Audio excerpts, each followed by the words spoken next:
Boa tarde para todos nós.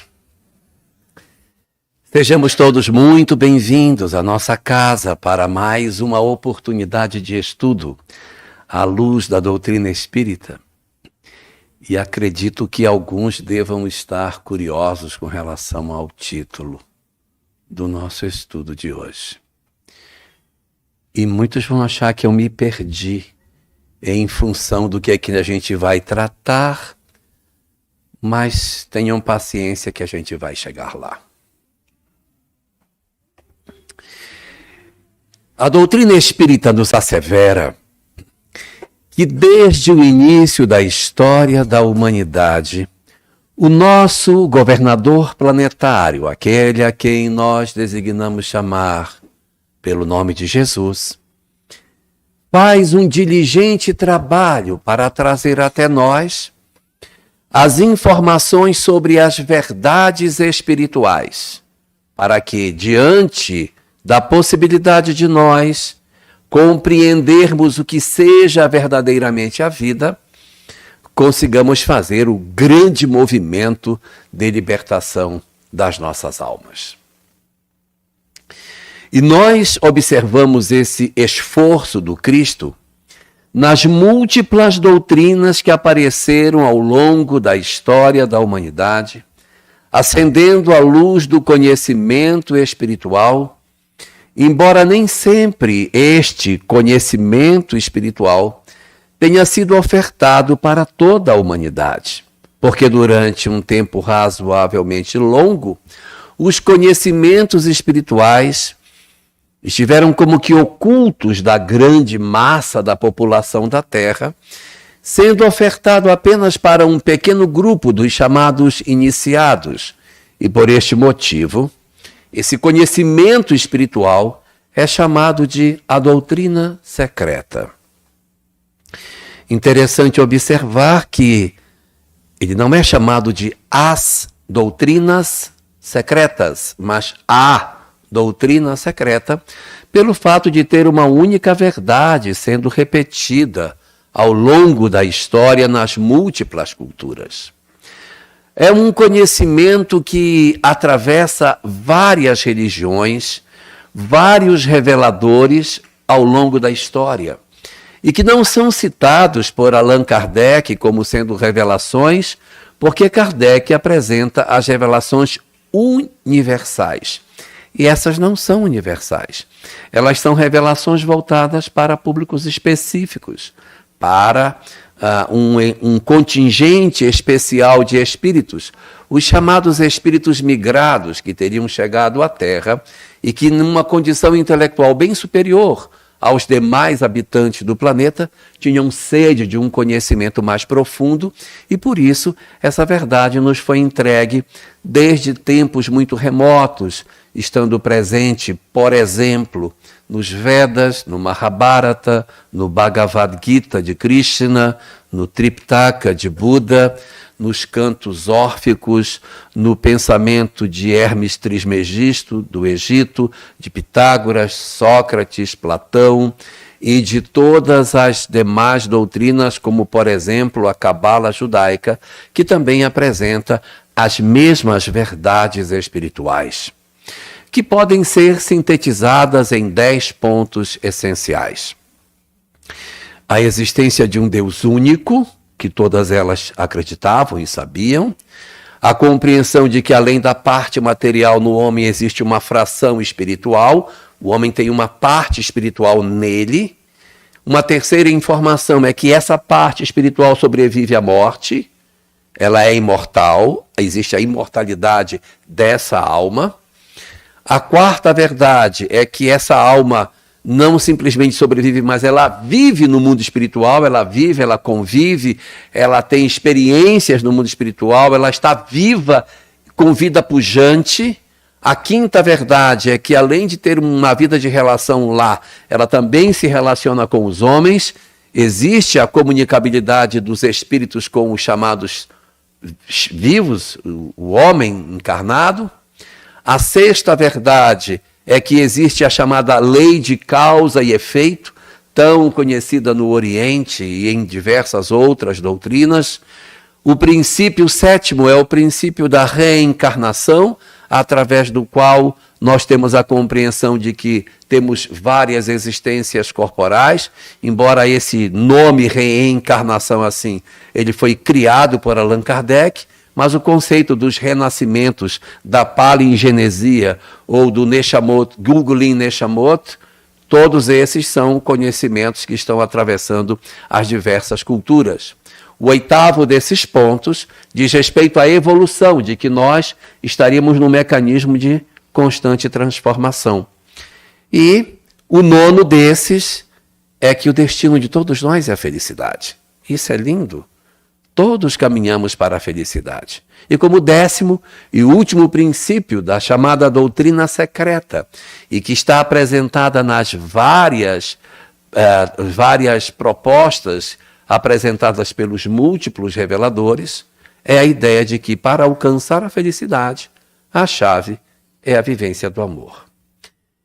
Então, durante muito tempo na nossa história, durante boa parte da história da humanidade, este conhecimento foi doutrina secreta. Este conhecimento estava oculto da humanidade.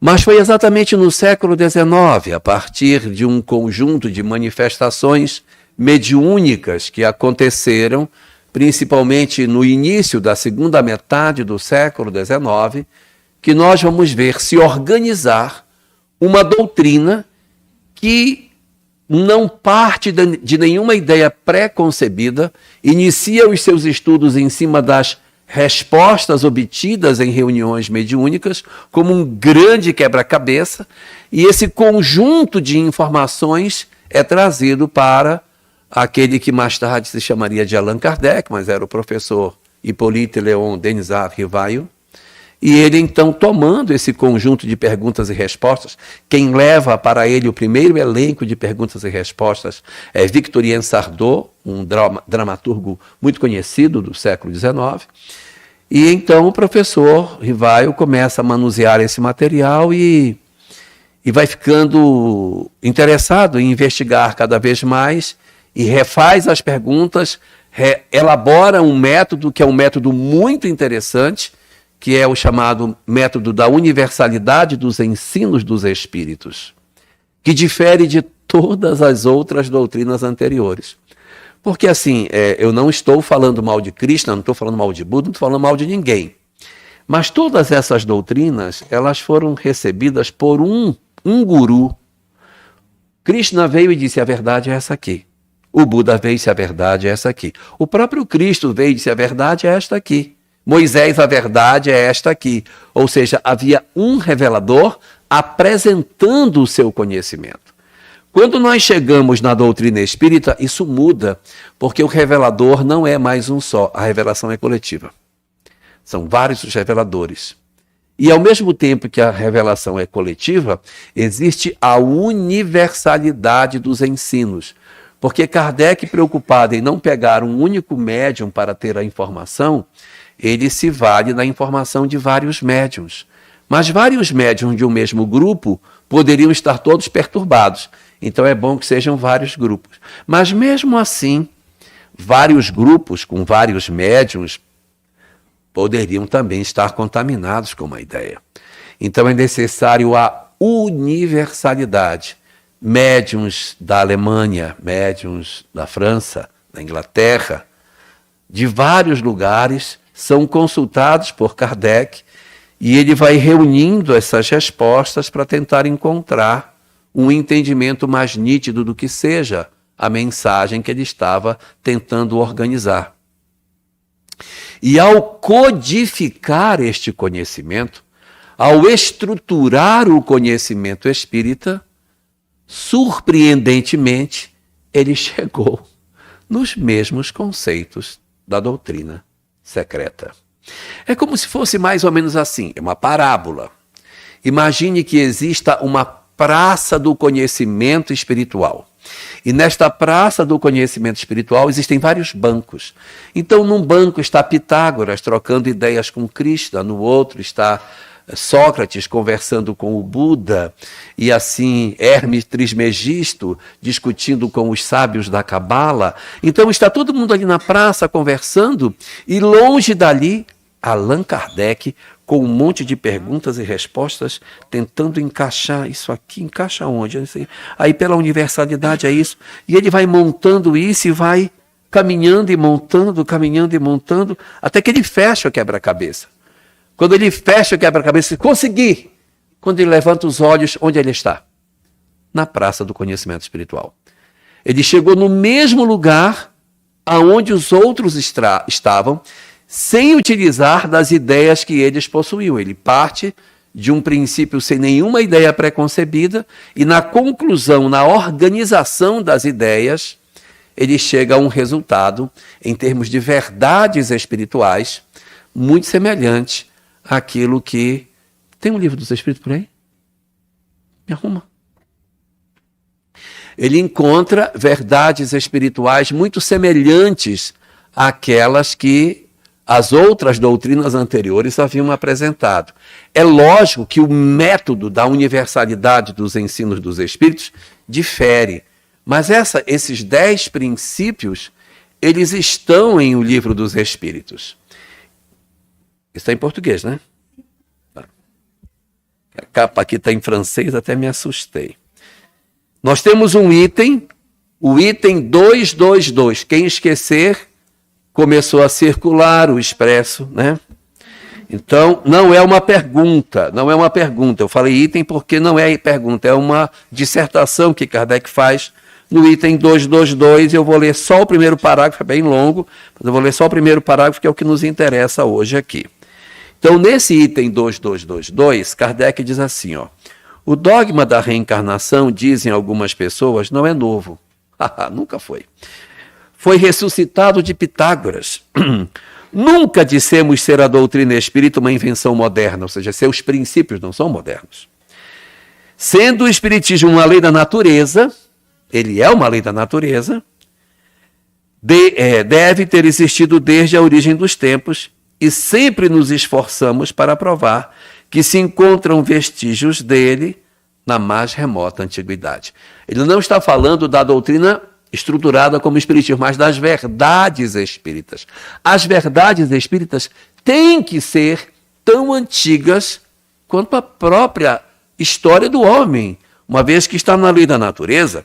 Mas se nós formos na conclusão do Livro dos Espíritos, no item número 6 da conclusão, nós vamos encontrar no primeiro parágrafo algo semelhante. Vejamos aqui na conclusão, sexto tópico da conclusão.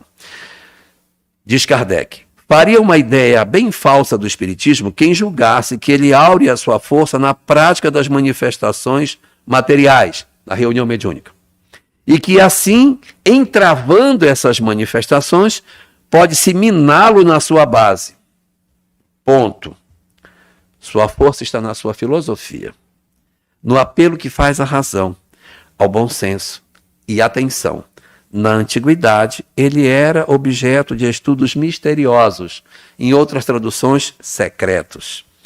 Cuidadosamente ocultos ao vulgo, doutrina secreta. Hoje não tem segredos para ninguém, fala uma linguagem clara, sem ambiguidade, e nele não há nada de místico, nem de alegorias suscetíveis de falsas interpretações. Quer ser compreendido por todos, porque chegaram os tempos de fazer os homens conhecerem a verdade. No parágrafo 3º desse mesmo texto, nós vamos encontrar o seguinte, diz Kardec: olha, que lindo. Esse texto aqui que eu estou lendo está diferente. Talvez o segundo parágrafo... Bom, mas o parágrafo aqui é o segundo, mas é o terceiro, na verdade. Diz assim, ó: o espiritismo não é obra de um homem. É verdade, ele não é obra de um homem. Ninguém pode apresentar-se como seu criador, pois ele é tão antigo quanto a criação. Ele está por toda parte, em todas as religiões. Então, evidentemente, nós estamos falando de uma doutrina muito antiga, de algo que é muito, muito antigo. Apenas o método de apresentação é que é diferente. E é esse método de apresentação da doutrina espírita que é o que o distingue, que é a universalidade dos ensinos dos espíritos, que não permitem a existência de um guru, mas que nós tenhamos essa leitura crítica das manifestações mediúnicas. É essa mesma doutrina cheia de racionalidade que não permitiu que ela fosse estruturada dentro de uma visão religiosesca, com uma classe sacerdotal, com rituais, com paramentos, liturgias, despido de todas essas questões. Por quê? Porque em todas as vezes anteriores, em que a doutrina secreta nos foi entregue, e não foram poucas vezes que ela nos foi entregue, nós conseguimos driblar a doutrina secreta fugindo para os rituais. Então eles entregavam a doutrina secreta, a gente dizia, nossa, isso aqui é muito bonito, hein? Vamos criar uma roupa para representar que nós pertencemos a esse grupo. Então nós criávamos uma roupa, um corte de cabelo, criávamos uma dança, uma música, um ritual, uma coisa que nos distinguia dos outros, para que as pessoas nos vissem e dissessem, este é adepto de tal doutrina. E com isso, infelizmente, nas múltiplas vezes que a doutrina secreta nos foi apresentada, nós conseguimos fugir dela. Conseguimos fugir da essência do que ela nos chamava, nos escondendo nesses cultos exteriores, sem que nós fizéssemos o movimento correto, que é, inequivocamente, a transformação moral. Esse é o objetivo. O objetivo de tudo é nos convencer ao processo de mudança. Esse é o grande foco daquilo que nós temos. E a doutrina espírita comparece neste cenário, mais uma vez, acenando para nós com os princípios da doutrina secreta e nos convocando a um processo de mudança. E aí eu poderia dizer, olha, agora vai dar certo. Por quê? Porque nasce dentro de um ambiente científico, gente. Não tem a falta do forro da ciência, porque muitas vezes as religiões elas carecem disso. Você começa a fazer muitos questionamentos e a ciência acaba demonstrando que aquele princípio ele não se sustenta. A doutrina espírita não. É uma doutrina apoiada nos aspectos científicos. Muito bom. É uma doutrina apoiada no aspecto do questionamento, das questões filosóficas, indaga, pergunta, questiona, é bom. Então isso tudo é maravilhoso, sem ritos, sem nenhum tipo de busca de cultos externos, é perfeito. Vai dar certo. Dessa vez não tem como dar errado. Deve ter sido uma festa no mundo espiritual, porque quando eles conseguiram que a doutrina fosse codificada e as coisas começassem a se organizar, deve ter sido uma celebração maravilhosa. Que agora vai, né? Que agora o trem vai dar a partida e nós vamos ver uma mudança gigantesca na humanidade a partir desses conhecimentos. Pois é. Não aconteceu. Não aconteceu. Mas por que não aconteceu, meu Deus? Se tinha todos os ingredientes para dar certo, o que houve conosco? Aonde foi que a gente se perdeu? Nós tivemos ao longo da nossa jornada, infelizmente, algumas oportunidades de fazer decisões infelizes com relação à interpretação do que seja o Espiritismo. Porque o Espiritismo já está codificado, as verdades estão postas, as questões correm por conta do movimento espírita e não da doutrina espírita, mas a forma como os homens começaram a se organizar para tentar interpretar o processo da transformação que nós iríamos experimentar no movimento espírita. O movimento é muito jovem. Nascido em 1857, ele tem, em boa matemática, 168 anos, né? Então, acaba sendo uma doutrina razoavelmente recente. Tenho quase a idade dela. Então, é uma doutrina jovem. E, evidentemente, o movimento espírita, que é a organização dos homens para interpretar esse conhecimento, ele também está se ensaiando. Ele está num grande balão de ensaio testando. Vamos ver isso. E isso aqui? Isso funciona? Isso não funciona? Vejam como o movimento espírita vai se remodelando, se reorganizando ao longo do tempo, exatamente pela redefinição das suas prioridades da forma mais adequada, para que ele consiga promover uma divulgação mais sadia dessa doutrina espírita. A história do Brasil nos fala que o movimento espírita chegou aqui bem cedo. Em 1869, nós temos as primeiras expressões de movimento espírita no Brasil, que surgiu ali na região de Salvador, onde nós tínhamos um militar chamado Luiz Olímpio Telles de Menezes. Ele era empolgadíssimo com a doutrina espírita e ele começa a publicar um jornal. O ano 1869. Exatamente no ano que Kardec desencarna, esse jornal surge no Brasil. Ele era um jornal, só tinha 4 páginas assim. Ele tinha a primeira, 2, 3, 4, acabou. Eram só 4, era na verdade uma espécie de um jornaleco. Que ele fazia dele, era uma iniciativa dele. E nesse período não tinha nada em português escrito. Então, o que é que o Olímpio Telles de Menezes fazia? Ele pegava livro espírita, que estava em francês, traduzia com a mãozinha dele, que nem sabia direito autoral, traduzia com a mãozinha dele 2, 3 páginas e publicava. O nome do jornal era horrível, porque se eu passasse numa banca e eu visse um jornal com esse, eu jamais compraria. Era um nome horrível, feio. O nome do livro era, do jornal era Ecos de Além Túmulo. É feio, né? Ecos de Além Túmulo, uma coisa lúgubre. O primeiro livro do Chico Parnaso, de Além Túmulo. Você vê como as obras espíritas até mudaram, né? Hoje é Ceifa de Luz, Vinha de Luz, né? O Homem Integral.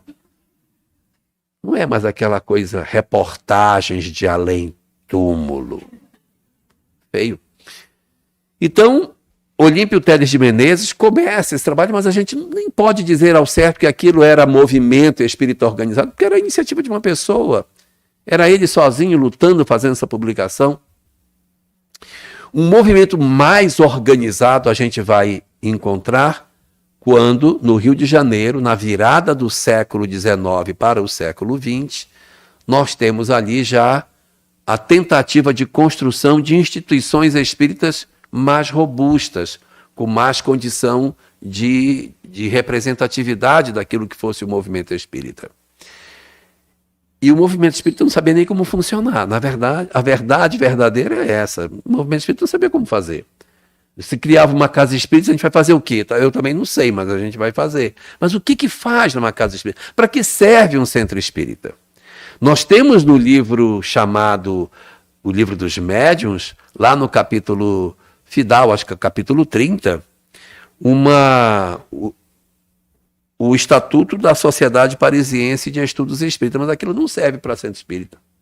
É uma outra proposta. Então eles pegavam aquele estatuto para tentar implementar dentro do Rio de Janeiro, não funcionava, não dava certo. Porque a Sociedade Parisiense ela era de estudos espíritas. Era uma instituição mais científica do que propriamente um centro espírita como nós bem conhecemos. Então, durante algum tempo, o movimento espírita ele andou às apalpadelas, tentando descobrir como é que ele poderia fazer para funcionar. É quando aparece na nossa sociedade espírita um personagem muito importante, que a gente fala muito dele, mas não tem noção da importância que ele teve na transformação do movimento espírita. Chama-se Adolfo Bezerra de Menezes. O que fez Bezerra? Foi ele que teve a ideia de que o centro espírita podia acolher o necessitado. Porque ninguém tinha isso. Como era a sociedade parisiense? A sociedade parisiense era uma sociedade que se reunia sextas-feiras à noite para fazer reunião mediúnica e anotar, fazer investigação de casos de mediunidade, em que só o presidente da instituição é que arguía o espírito, assistido por um grupo de pessoas pré-definidas que podiam assistir, mas não podiam falar nada. E os médiuns ali é que faziam as comunicações. Então, é muito diferente a proposta que Bezerra traz. Mas por que, pelo amor de Deus, ele teve essa ideia? De onde foi que ele tirou essa ideia de fazer a casa espírita dessa forma? Ele era médico. Ele era médico. Então, como ele era médico, ele queria imprimir no movimento espírita características daquilo que ele sabia bem fazer. Ele tem uma obra chamada A Loucura sobre o Novo Prisma, que demonstra muito claramente a preocupação dele com o atendimento dos dramas psicológicos, das dificuldades emocionais que as pessoas têm. Então ele redefiniu o propósito da reunião mediúnica. Que a reunião mediúnica que Kardec fazia, pode pegar o livro O Céu e o Inferno, é uma investigação. Ele redefiniu o sentido da reunião mediúnica para ser um trabalho de socorro ao necessitado. Eu estou perdido, eu não sei onde é que eu estou, o que aconteceu? Senta aqui, vamos conversar. Olha, você está bem, tem pessoas aqui. E aí, essa proposta que a gente tem de acolhimento e de atendimento aos espíritos nas reuniões mediúnicas, foi uma proposta que Bezerra criou. Foi ele que concebeu esse modelo de reunião em que a gente vai trabalhar não para investigar, mas para socorrer o que padece. É um médico. Nos centros espíritas, Bezerra também trouxe uma inovação muito interessante. O Brasil era tão desassistido naquela época.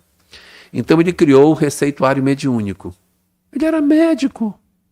Então, nos centros espíritas, tinha médium receitista. Peguem o livro Recordações da Mediunidade, Dona Ivone do Amaral Pereira, que vocês vão ver ela relatando os trabalhos de receitista que ela durante muito tempo fez. A pessoa ia e ela prescrevia o remédio, ela não, né? O espírito, através dela, prescrevia o remédio que deveria ser adotado, e aí se passava isso para as pessoas. Em algumas situações, o próprio centro espírita tinha uma farmácia. Às vezes não tinha, às vezes tinha. E às vezes tinha, ainda era uma farmácia homeopática. E isso tudo mostrando bem esse perfil que o movimento espírita possuía, essa pegada de socorro daqueles que são, na verdade, os que precisam de um auxílio nesse propósito de desassistência. E logo Bezerra percebeu a fome que fazia com que as pessoas sofressem as doenças. Que tal distribuirmos no centro espírita comida para os que padecem? Que tal? Então vejam como ele foi importante. Ele foi um presidente da Federação Espírita Brasileira muito importante, porque ele trouxe essa humanização para o movimento espírita, apresentando a ideia da reunião mediúnica para socorro, do receituário mediúnico como forma de atender ao doente e a tarefa do farnel.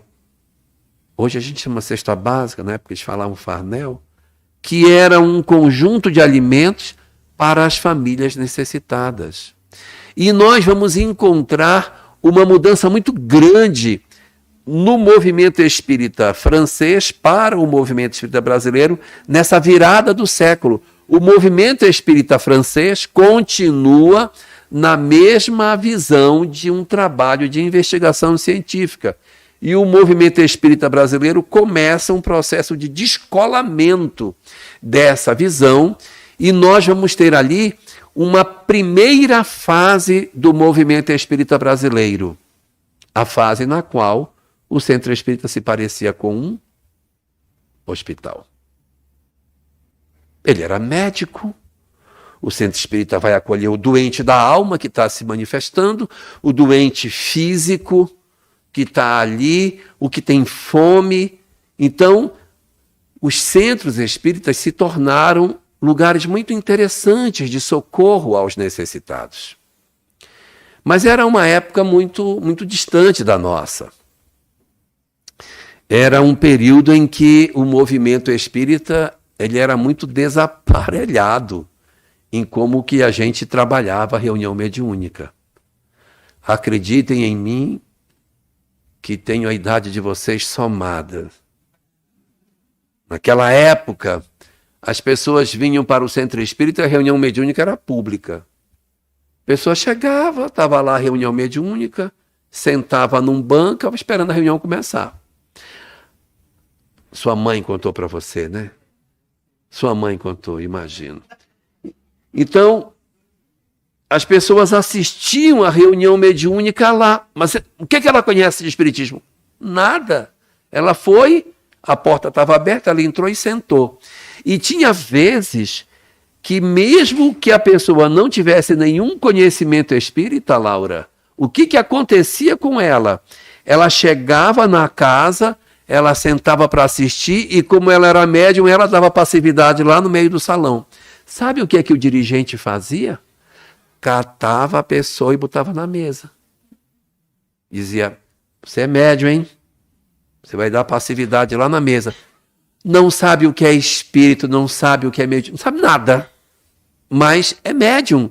Levavam as pessoas para a mesa mediúnica e as pessoas então davam as suas manifestações ali. E isso era tido como uma coisa significativamente normal. Normal. Os centros espíritas funcionavam desta maneira. Se nós pegarmos a obra de André Luiz, em que ele trata especificamente as questões sobre mediunidade, quando ele investiga nas suas obras as reuniões mediúnicas que aconteciam, nós vamos perceber nesses livros reuniões mediúnicas públicas. Várias obras dele, as reuniões são públicas. Aí você diz assim, olha aqui, André Luiz está falando de reunião mediúnica. Mas ele não está falando que é para fazer assim. É porque as casas que eles visitavam eram casas que tinham essa característica. Como é que ele ia falar de centro espírita sem assistência na mediúnica se os centros todos tinham? Então, foi um período assim em que ir para um centro espírita era sinônimo de ir para uma reunião mediúnica. As pessoas tinham uma conexão muito estreita. Ah, você é espírita? Então você é médium. Porque se você não for médium, você não vai fazer o quê num centro espírita, né? Local de centro espírita é local de falar com o espírito. Se você vai lá, você vai evidentemente se comunicar com os espíritos.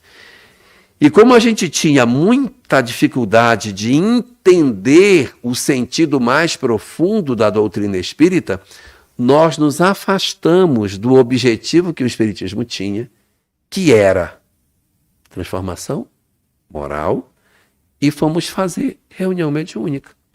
O lindo era fazer reunião mediúnica. Então, nosso movimento espírita nesse período, está tudo certo aí? Que apagou aqui. Nosso movimento espírita nesse período, ele tinha não só médiuns despreparados, como tinha doutrinadores despreparados. Então, eu lembro disso, que as pessoas faziam reunião mediúnica e o doutrinador dizia para o espírito assim, o espírito dizendo, eu não sei o que está acontecendo, não sei, eu estou aqui nesse hospital, ninguém fala comigo, o médico não me atende, eu fico andando, ninguém fala comigo. E o doutrinador dizia, meu amigo, você já morreu. Você já morreu. O espírito ficava desesperado, dizendo, morri? Não, eu não morri não, eu não morri não, eu não morri. Eu estou vivo. Olha para essa mão, vê se essa mão é tua. Gente, era uma maldade muito grande. Aí o espírito olhava para a mão, essa mão não é minha. Meu Deus. Aí ele entrava num surto, quando não, uns que eram mais preparados, doutrinadores que eram mais preparados, não mandavam olhar para a mão, mostravam, era um espelho, essa cara é tua. E a pessoa se desesperava. Então, era um despreparo enorme, enorme. Havia muitas discussões. Os doutrinadores queriam discutir com o espírito, né? Então, hoje, esse próprio nome foi mudando ao longo do tempo. Naquela época, chamava de doutrinador, porque ele ia doutrinar o espírito. Hoje, não. A gente fala médium esclarecedor. Naquela época, doutrinador. Então, tinha que doutrinar. Eu participei de reunião mediúnica que o dirigente dizia assim: você só sai se você disser graças a Deus. Se não disser graças a Deus, você não vai embora. Aí o Espírito dizia: eu não vou dizer. Então você não vai. Então você vai ficar. Diga graças a Deus. Não vou dizer. E aquilo, sabe, aquele negócio se arrastava até que o espírito, coitado, já não suportando mais a pressão, diz: graças a Deus. Aí, agora você pode ir embora. Está liberado. Era uma forma de trabalhar muito esquisita. Havia discussão com o espírito. Se discutia o que está certo, o que está errado. E aí, às vezes, alguns vinham para querer discutir Bíblia. Olha, era uma coisa como se aquilo fosse um palco de intelectualidade e não um trabalho de socorro da criatura humana. Nós tivemos um período longo do movimento espírita que a nossa prática foi exatamente essa. Nós fugimos do processo da transformação moral, nos escondendo na reunião mediúnica. E as pessoas ainda tinham coragem de dizer assim: eu estou indo para a minha obrigação, lá no Centro Espírita. A minha obrigação. A minha obrigação. Porque se eu não for, então eu que sou médium que sei. Porque senão os guias vão me pegar na curva, eu tenho que ir lá para o meu trabalho. Então havia muitos equívocos com relação ao movimento espírita nesse primeiro momento, nessa primeira fase que o movimento espírita atravessou. Felizmente ela passou. Nós não estamos mais nessa fase. Essa fase ela foi substituída por uma segunda fase que começa ali pelos anos 40, que é quando nós vamos ver uma segunda mudança no movimento espírita. Essa mudança, em 1940, ela vai surgir em função da literatura que começa a chegar pelas mãos de Francisco Cândido Xavier. Chico faz uma revolução no movimento espírita. Chico faz uma coisa assim impressionante, porque nós temos muito pouca literatura em português. Muito pouca coisa. O que mais tinha era livro traduzido, pouca coisa feita mesmo em português, muito pouco. Tinha os clássicos, muitos deles ainda em francês, alguma coisa traduzida. Os livros da obra básica, alguns já estavam traduzidos, outros em fase de tradução. Então era um período assim de muita fragilidade em termos de obra. Uma pessoa espírita, o que tem no espiritismo? Cara, tá difícil, porque um livro chegar na mão de alguém, você pegar um livro era difícil, correio, mandar, comprar, levar. Primeira metade do século XX não era como hoje, que a gente baixa no Kindle aí uma obra, em 2 segundos ela tá na nossa mão e a gente paga um preço muito mais barato e está servido. Era difícil. E quando a literatura do Chico chega, meu Deus, é um negócio maravilhoso, porque abre um horizonte completamente novo. E as propostas que vinham em termos do que os espíritos orientavam através de Chico, fundamentalmente Emmanuel e André Luiz, era muito forte. As propostas de conduta que eles ofereciam, do que a gente deveria fazer, era muito significativo. Então, o movimento espírita, que tinha um primeiro espectro, ou aspecto, como sendo um hospital, ele começou a desenvolver uma segunda visão. Nessa segunda visão, ele começou a fazer uma mudança muito grande de objetivo. Não. O objetivo não é reunião mediúnica. Reunião mediúnica não é o foco principal do Espiritismo. E nós conseguimos encontrar no Evangelho segundo o Espiritismo, capítulo 15, a chave para a mudança do movimento espírita. Nós encontramos ali uma frase criada por Kardec, intitulada "Fora da caridade, não há salvação". Pronto. Qual é a forma de nós nos salvarmos? Fazendo caridade. E nós, então, já tínhamos abandonado a transformação moral por conta da reunião mediúnica. E agora a gente encontrou uma segunda motivação. Fazer caridade é o que salva a criatura humana. Gente, o que se multiplicou de orfanato, asilo, hospital, atividades assistenciais no movimento espírita foi uma coisa impressionante. Sem dúvida nenhuma, a sociedade brasileira precisava de um suporte em função das carências que tinha. Mas o movimento espírita se tornou quase que um movimento assistencial. Teve um movimento que aconteceu na década de 80, chamado era Brasil Fome Zero, acho que era Fome Zero o nome, que era o Betinho que comandava. O Betinho foi um companheiro da mídia, que ele era cartunista, se não me engano, e aí ele, em função de uma doença que ele teve, ele decidiu dedicar a vida dele para fazer um trabalho de socorro a quem tinha fome. E ele lançou a proposta: vamos dar um prato de comida para as pessoas que têm fome. E ele mobilizou esse país naquela época para que se estendesse um prato de comida para as pessoas com fome na rua, essa coisa toda. E ele deu uma declaração uma vez. Ele disse: eu me surpreendi com o trabalho que fiz, porque onde eu cheguei para distribuir um prato de sopa, os espíritas tinham chegado antes de mim. E eu não sabia que eles faziam isso, que eles fazem tudo muito caladinho e a gente nem sabe o que eles estão fazendo. Mas o que eles movimentam assistencialmente esse país é impressionante. E realmente, da década de 40 para frente, o movimento espírita deu uma guinada muito grande e explodiu. Por quê?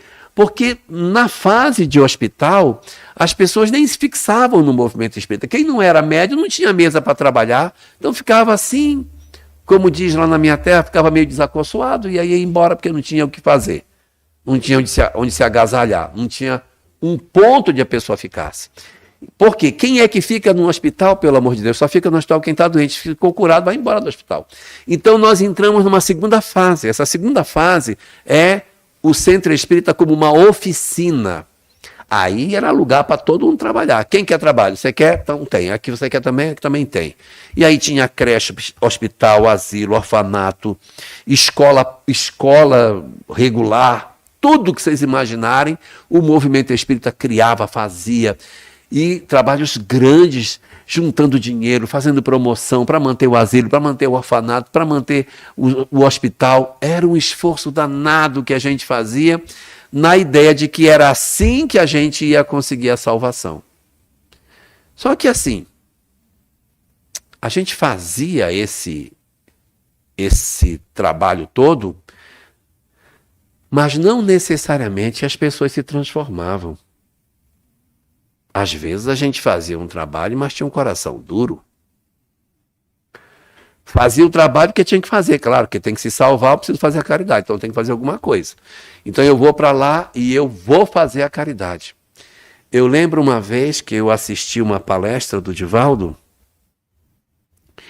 e eu estava assistindo quando ele começou a falar isso, que ele chegou para contar essa história, e ele contou a história de um diálogo dele com uma mulher. Quando ele contou, eu disse: meu Deus, ele não pode ter falado isso.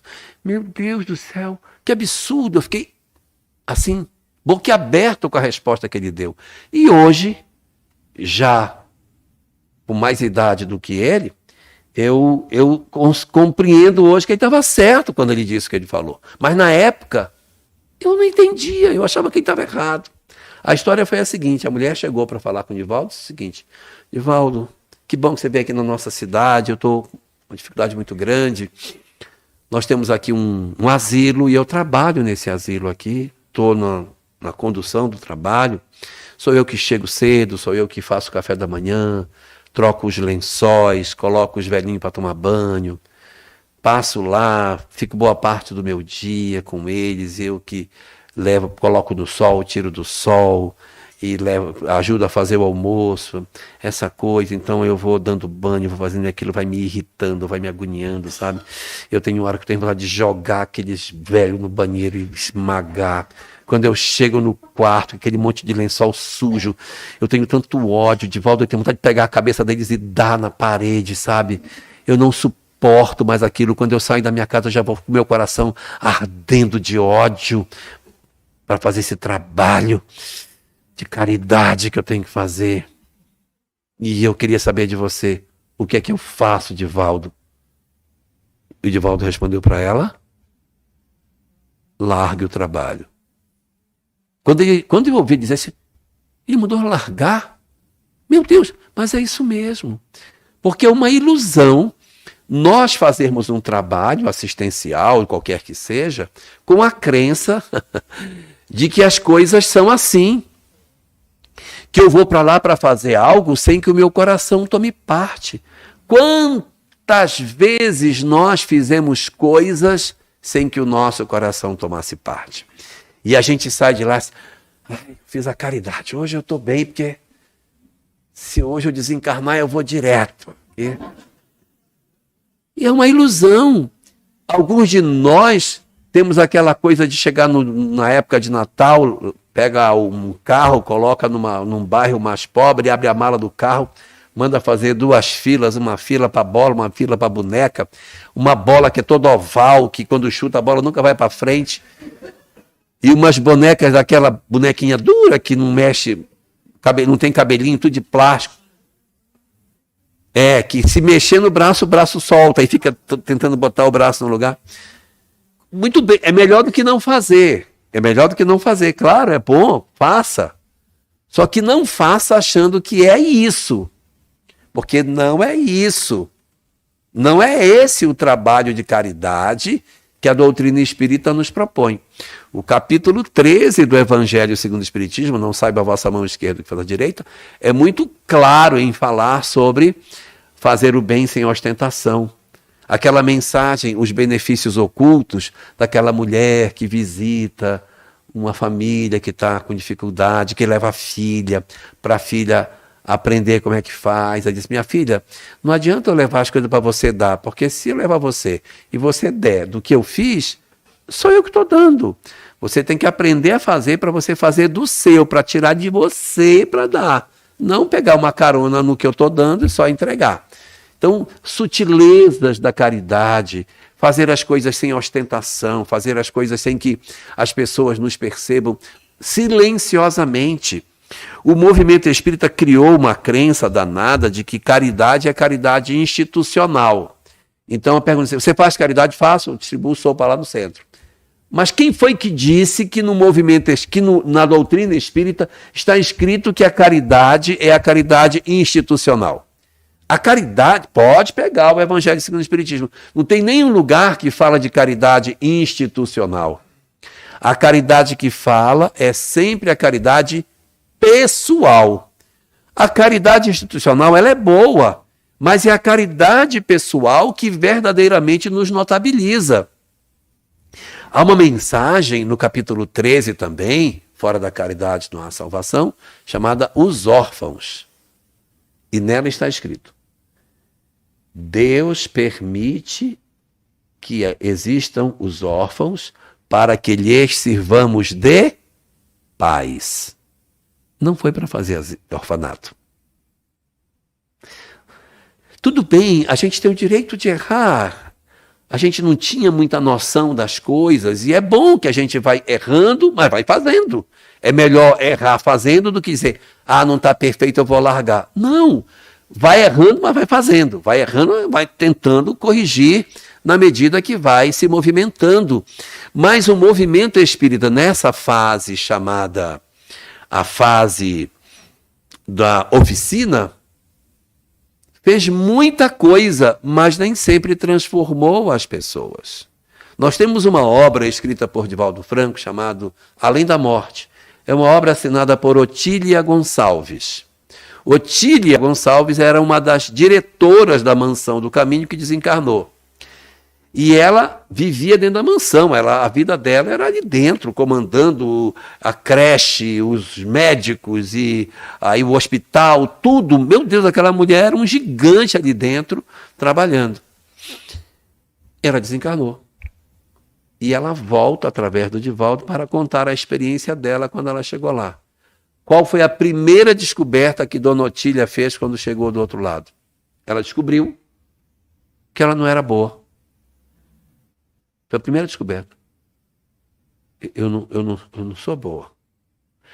E aqui, um parêntese dentro disso, o movimento espírita tem muito uma coisa de achar que a gente vai para o mundo espiritual, vai sofrer desgraçadamente. Não tem nenhuma obra espírita que fala de espírita no umbral, gemendo, desesperado.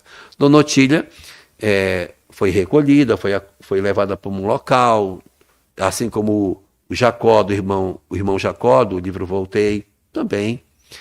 Eles não ficam tão bem quanto imaginavam que poderiam ficar, mas não ficam numa condição de sofrimento.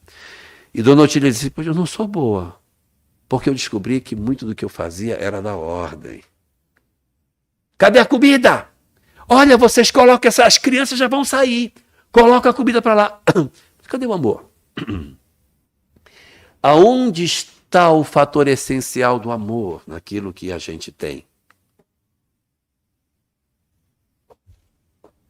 Esta fase do movimento espírita produziu um alargamento muito grande das tarefas assistenciais, muito grandes, muito grande. E a gente já tinha um viés como hospital, agora criando também o viés como oficina, mas um problema muito grave acontecia no movimento espírita. As pessoas ingressavam na reunião mediúnica sem conhecimento doutrinário, era só no laço, jogava as pessoas para trabalhar na reunião, e no trabalho assistencial não era diferente. Porque para distribuir sopa, não precisa ser espírita. Qualquer pessoa serve. Para cortar cenoura, qualquer pessoa serve. Então a gente dizia, fulano, não quer ir comigo lá no centro espírita? A gente vai distribuir sopa, vai comigo. Aí a pessoa que não era espírita ia também. Alguns eram uma excelente mão de obra, mas outros, pai do céu. Colocava aquele panelão de sopa com aquela concha para servir. Quando viu, o menino já comeu. Sai daqui. E aí dava com a concha na cabeça da criança, porque a criança já tinha comido. Comportamentos inadequados, assédios, vícios que essas pessoas traziam, que as crianças ficavam vendo. Quer dizer, se por um lado ajudava, tinha um outro lado que atrapalhava muito, porque muita gente que não tinha a menor vinculação com doutrina espírita também ingressava nesse ambiente, produzindo grandes dificuldades. Foi quando veio uma terceira fase do movimento espírita. Agora vai encaixar, agora a coisa vai dar certo, porque o objetivo não era esse, não era isso para acontecer, era para a gente ter ido por outro caminho. Mas a gente se perdeu, só que, é claro, a espiritualidade sempre está preocupada, e quando viu que o hospital estava desvirtuando muito, mandou a oficina com a literatura do Chico para que a gente entendesse a necessidade do serviço, mas, mesmo assim, a gente se atrapalhou muito. Então, veio uma terceira fase, uma terceira onda no movimento espírita. Ela surge a partir de 1975. Em 1975, o movimento espírita estava muito preocupado. Por quê? Porque tinha um monte de tarefa assistencial, um monte de reunião mediúnica, e cadê o espiritismo em tudo isso? O espiritismo estava muito esquecido. A literatura espírita não estava sendo satisfatoriamente lida ou conhecida, havia um desinteresse pelas questões de estudo, não havia nem direito grupos de estudo nas casas espíritas, palestras, algumas casas desenvolviam, mas outros não tinham só a tarefa assistencial e a mediúnica, porque isso aqui é legal de fazer. Vai para o centro espírita, ou vai para a mediúnica, ou vai para o trabalho assistencial. E em 1975, iniciou uma preocupação no movimento espírita de que se voltasse para o estudo. Numa campanha capitaneada pela Federação Espírita, pela USEERJ, União das Sociedades Espíritas do Estado de São Paulo, eles criaram uma campanha chamada Comece pelo Começo. Comece pelo Começo era o estudo da obra de Allan Kardec. Gente, isso vai dar uma mudança enorme no movimento espírita. Uma transformação incrível, porque as pessoas vão descobrir o valor que a obra tinha.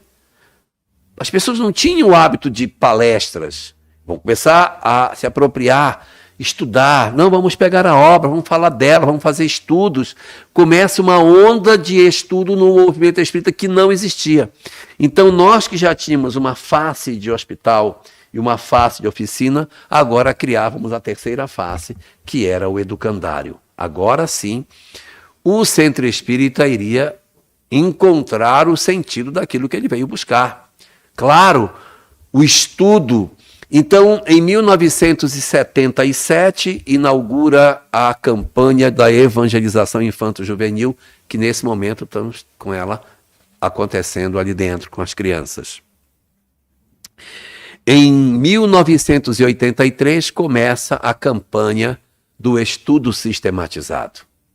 Uma mudança incrível, multiplicam-se os grupos de estudo, o movimento espírita começa a estudar, as coisas começam a mudar, porque o centro espírita não é mais só um local para ir distribuir farnel, não é só um local para fazer sopa, não é só um local para fazer reunião mediúnica, é um local de estudo.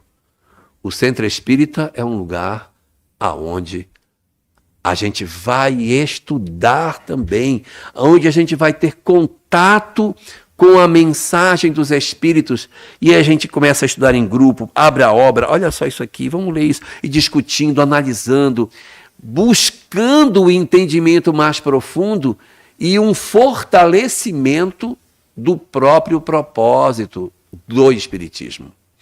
Nós começamos a ter aqui uma transformação muito grande na história do espiritismo, porque os centros espíritas passaram a ser realmente grandes educandários.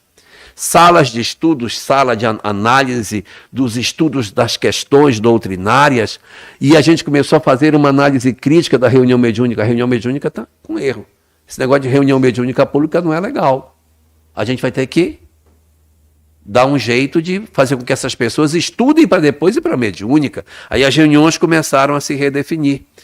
O próprio trabalho assistencial não pode ser assim, está muito assistencialista. Nós estamos fazendo assistencialismo em vez de assistência e promoção social. Vamos redefinir as nossas balizas, vamos modernizar a forma de trabalhar o movimento espírita. E esse estudo colocou luz sobre a maneira como nós trabalhávamos e reorganizou o centro espírita de uma maneira impressionante.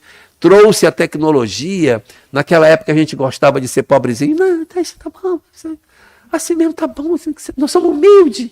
Então a gente não queria investir em tecnologia.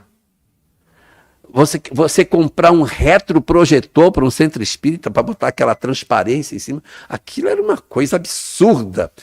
Mas começou a se fazer. Por quê? Porque tinha que estudar, tinha que mostrar. Então, canetinhas para escrever em transparência. Nossa, foi uma revolução. A gente usando Xerox nos estudos. Vamos estudar, divide em grupo, plenário. Vamos estudar, olha, painel integrado, painel progressivo, GVGO. Técnicas para estudo em grupo, plenário, júri simulado, apostilas de técnicas para condução de estudo em grupo.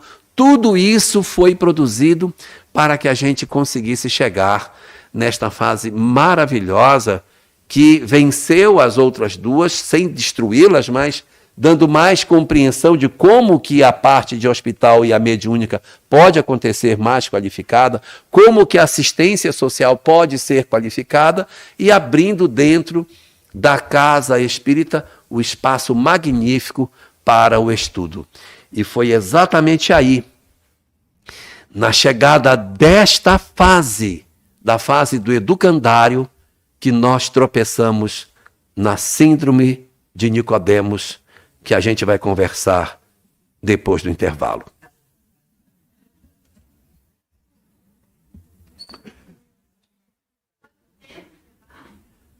1 minuto. Tempo de pegar as crianças e trazer.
Oi, pessoal, vamos retornando então para nossa sequência.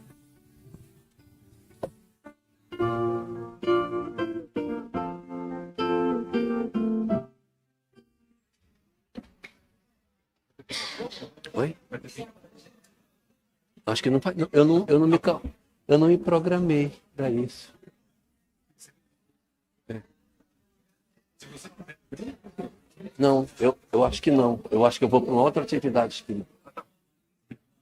Eu nem me atentei, senão eu teria diminuído essa primeira parte, abrindo aqui o fone.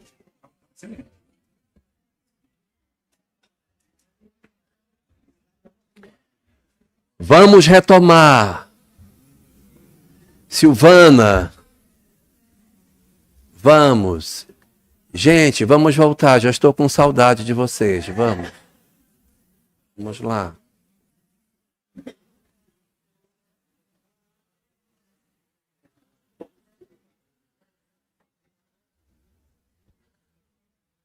O que foi que aconteceu conosco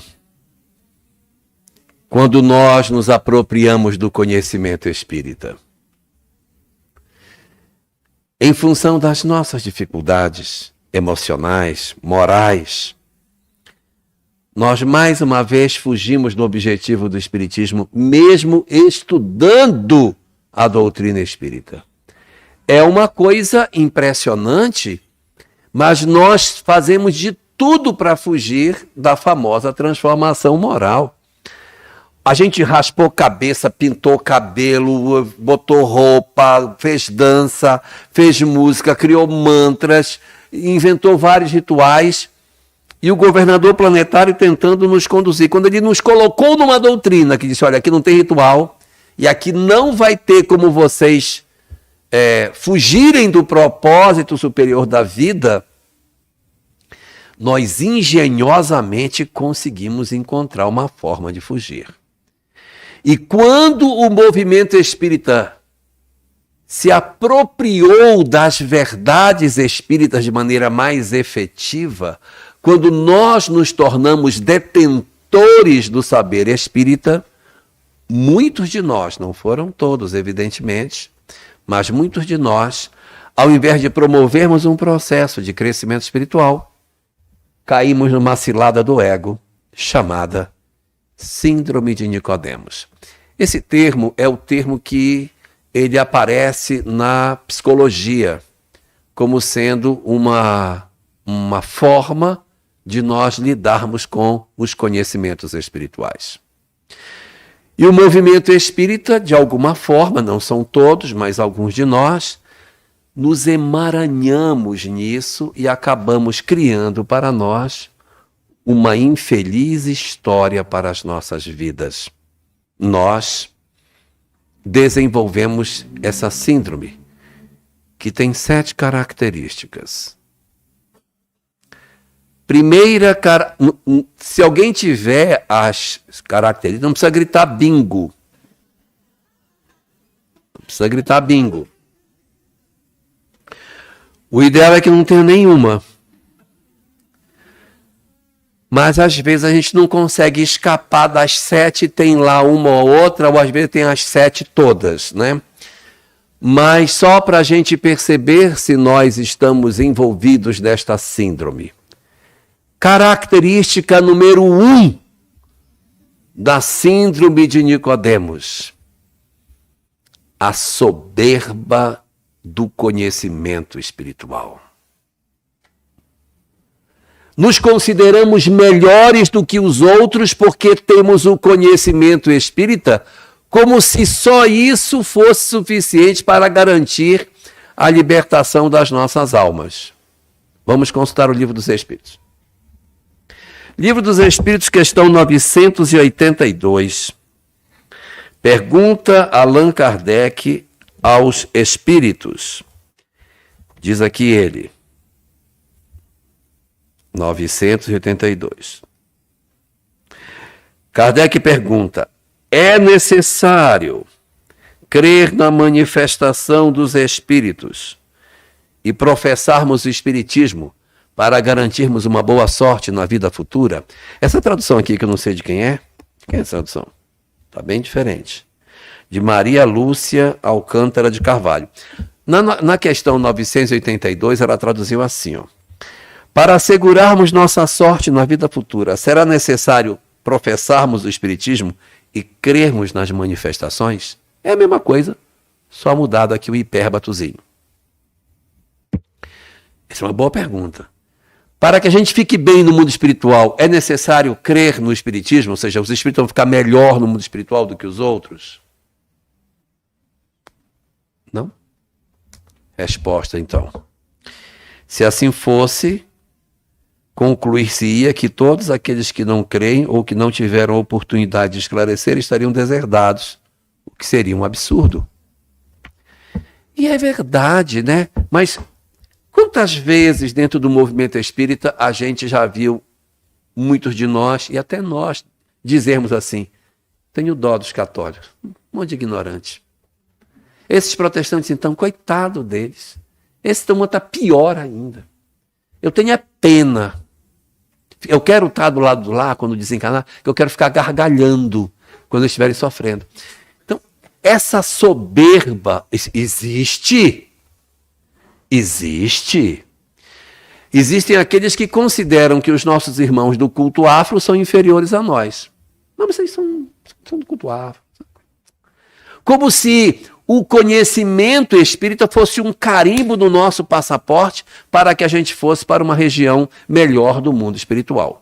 Pergunta Kardec: é necessário crer na manifestação dos espíritos e ter fé espírita para garantir uma boa sorte na vida futura? Responde os espíritos: não.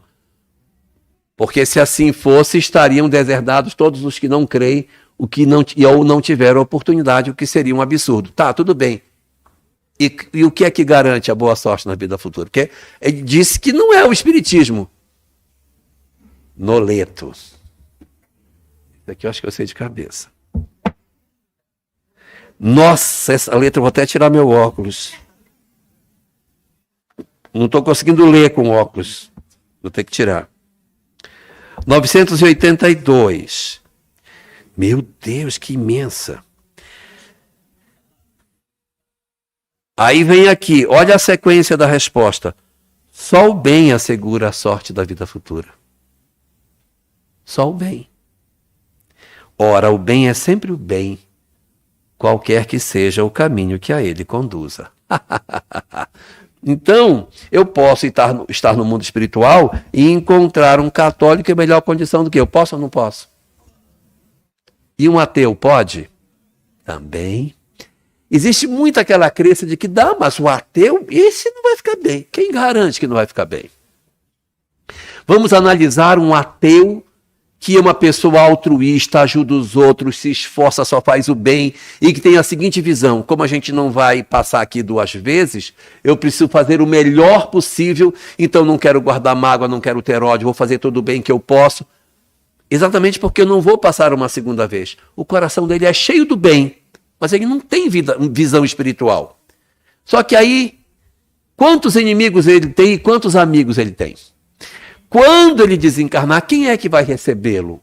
Ele tem amigos para receber. Por mais que eu seja materialista, eu terei a possibilidade de me defrontar com a realidade espiritual.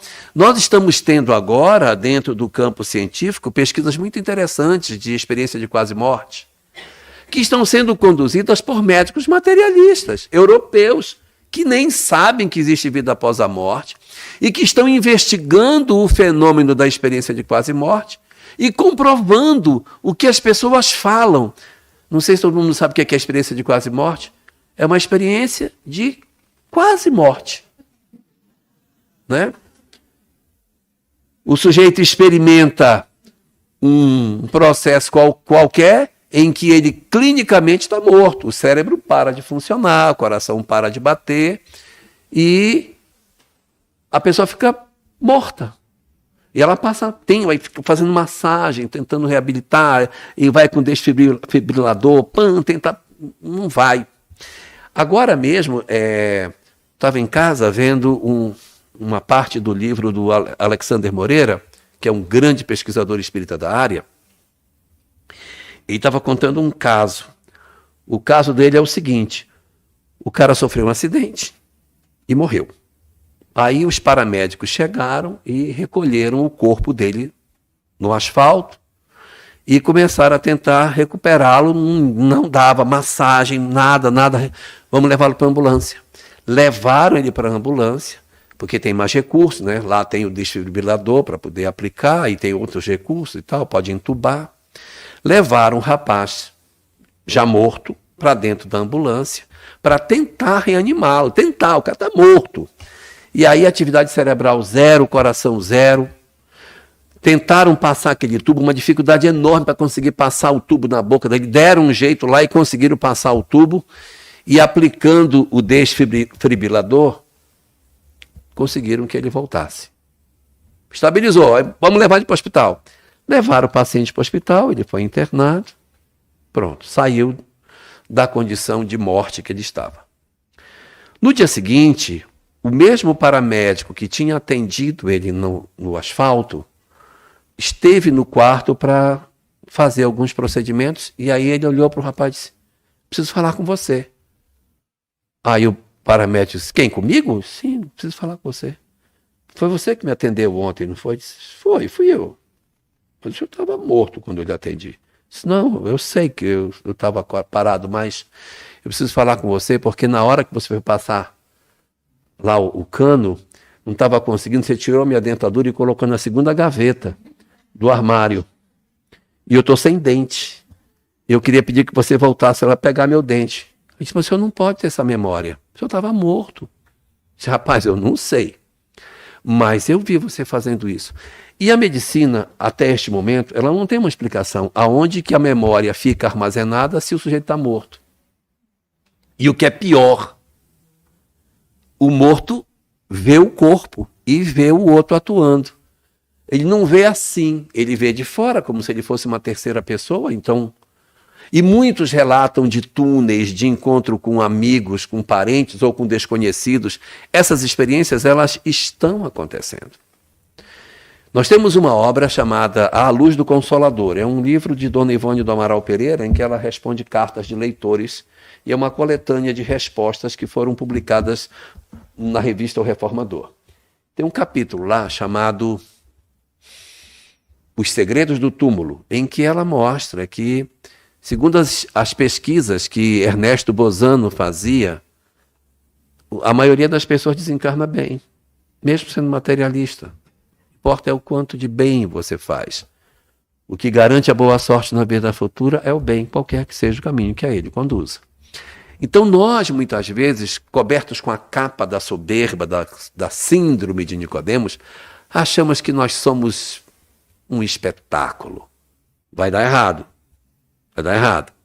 Não estou dizendo com isso que a gente vai desencarnar gemendo numa escuridão. Não. Não é isso. Pode observar, dos companheiros espíritas que já se manifestaram em reunião mediúnica, quem se manifestou do umbral? Quem deu comunicação das trevas? Não tem. A gente vai para o hospital, vai se recuperar, vai se refazer. Isso é normal, é o que se espera.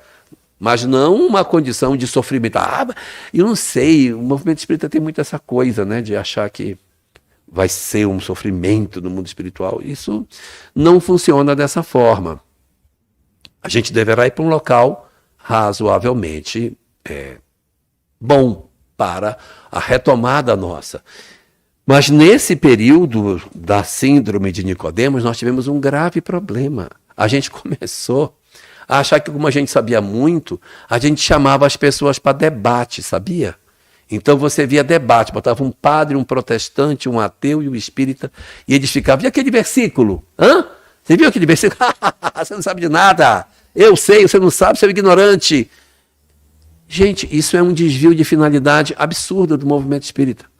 Joana de Ângeles chama isso de movimentos de distração, que é essa nossa impressão de que estamos andando nessa direção, está indo para outra. O foco não é esse.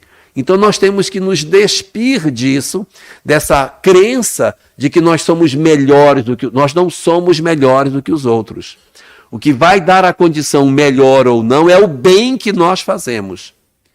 E o bem pode não ser o trabalho de caridade que a gente faz, porque pode ser um trabalho feito com uma ênfase que não seja necessariamente o amor. Característica número 2. Além de termos essa vaidade intelectual, essa soberba pelo conhecimento e essa crença de que por conta desta condição de conhecimento, nós somos melhores do que os outros, nós também desenvolvemos um segundo fenômeno. A sede de poder dentro do movimento espírita. Aí você diz, mas como é que pode? Como é que pode? Gente, a nossa história dentro da religião do Ocidente é muito hierarquizada. Dá uma olhada como é que era o cristianismo nos séculos anteriores. A gente encarnou nesse ambiente como autoridades eclesiásticas, às vezes de alta envergadura, e hoje a gente tenta repetir isso no próprio movimento espírita. Então as pessoas dizem, não, como vai querer deixar... Eu não vou deixar de ser presidente de jeito nenhum, mas não vou, de jeito nenhum. Eu participei de uma casa espírita, não foi aqui, né? Faz muito tempo. Eu participei de uma casa espírita que o presidente, quando houve uma eleição e ele foi deposto da presidência, na primeira reunião que a nova diretoria fez, ele compareceu. Repare, ele não era mais da diretoria. Mas ele foi para a primeira reunião da diretoria nova, ele compareceu e ele usou um argumento que fez com que todo mundo desistisse e ele voltou a ser o presidente. Ele foi lá com um revólver. Não sei o que ele disse, mas ele conseguiu, não sei como, né? E o pessoal desistiu e ele voltou a ser o presidente. Você acredita? Quantas vezes existem situações do movimento espírita que a pessoa diz assim, mas quer dizer que eu vou deixar o cargo? E fulano vai chegar e vai encontrar tudo pronto, tive um trabalho danado para montar, pois eu vou apagar tudo. Vou deletar o HD. Vou jogar café no HD. Então, não sei. Eu não sei de nada. Você agora que sabe é que vai fazer. Então, isso, na verdade, é muito distante, pelo amor de Deus, do que a gente veio fazer. Não é esse o propósito, Rodrigo. Não é esse o propósito, mas a síndrome de Nicodemos é exatamente isso. Eu me apropriei do conhecimento espiritual, eu sei do conhecimento, posso fazer uma dissertação linda sobre reencarnação, mas miseravelmente eu não consigo atuar com amor naquilo que eu faço. Esse é um problema grave que a gente pode ter nessa fase que parecia ser tão libertadora. Poxa, vai ter contato com o conhecimento espiritual, agora as algemas vão quebrar, agora vai. E de repente, nós, mesmo detentores de todos esses saberes espirituais, podemos estar pegando caminhos equivocados. Algumas vezes, as pessoas se apresentam falando do tempo que elas têm de casa espírita. Assim, olha, eu sou fulano de tal, trabalho aqui há 40 anos. Tá, e daí? Porque trabalhar há 40 anos numa casa não significa nada. Só significa que ele trabalhou 40 anos. Mas em termos espirituais, pode representar muito pouco em relação a um outro que com pouco tempo absorveu aquele conhecimento e conseguiu quebrar essa leitura escolástica, rígida, essa leitura mais voltada para um aspecto de que o conhecimento espírita por si só já é condição de transformar as nossas vidas. O conhecimento espírita ajuda, mas quem faz a transformação é a própria criatura humana. Terceira característica da síndrome de Nicodemos.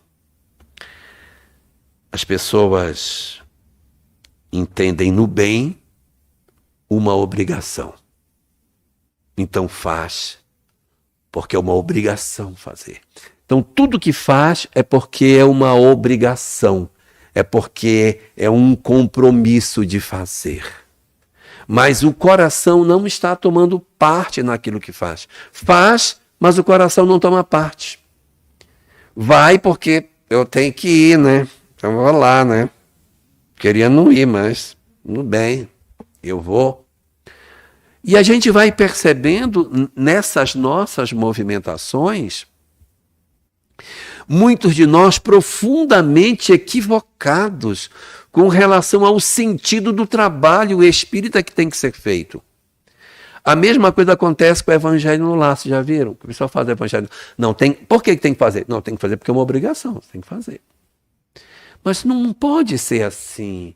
Tem que fazer porque é bom, tem que fazer porque é saboroso, porque dá prazer, não porque é uma cruz, não, aquela coisa assim que é uma cruz que eu arrasto. Ah, meu Deus, não vale isso.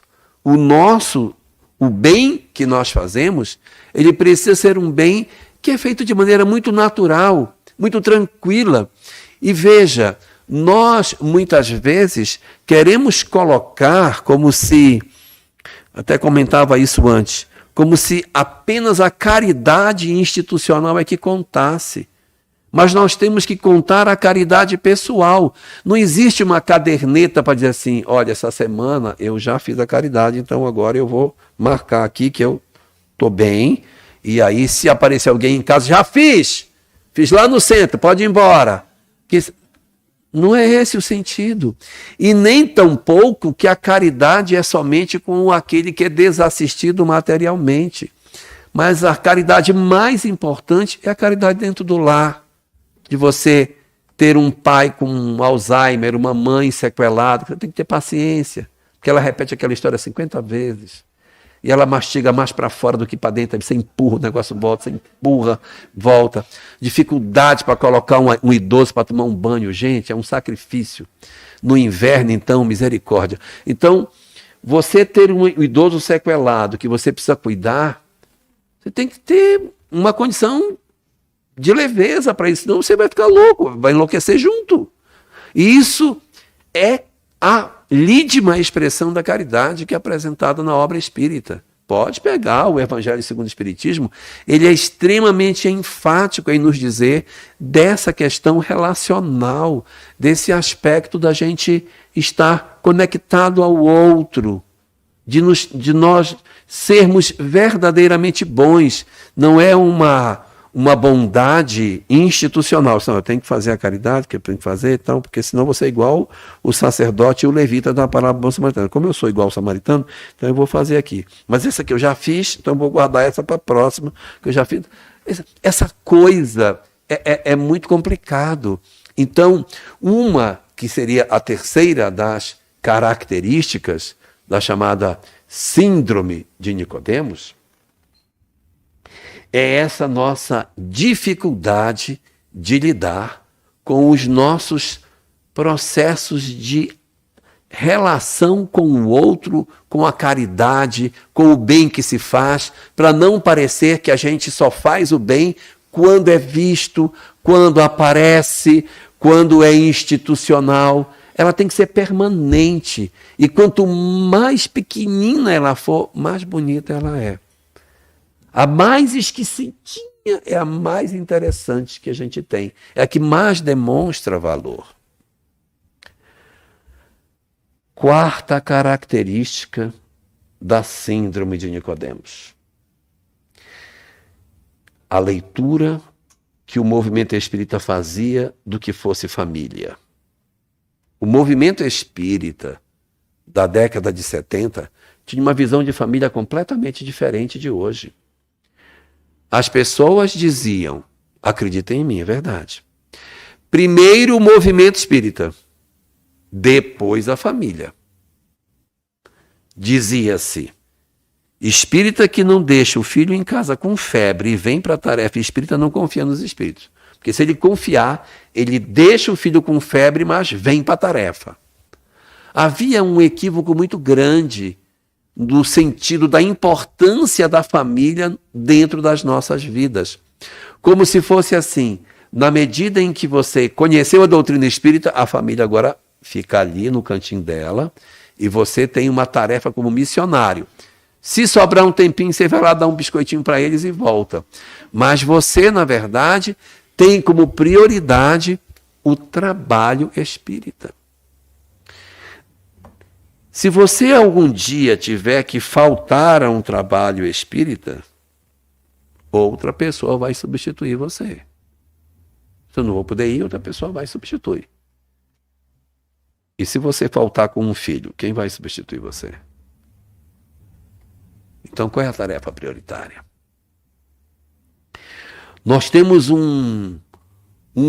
uma história de movimento espírita que tem muitas dívidas com relação à relação familiar.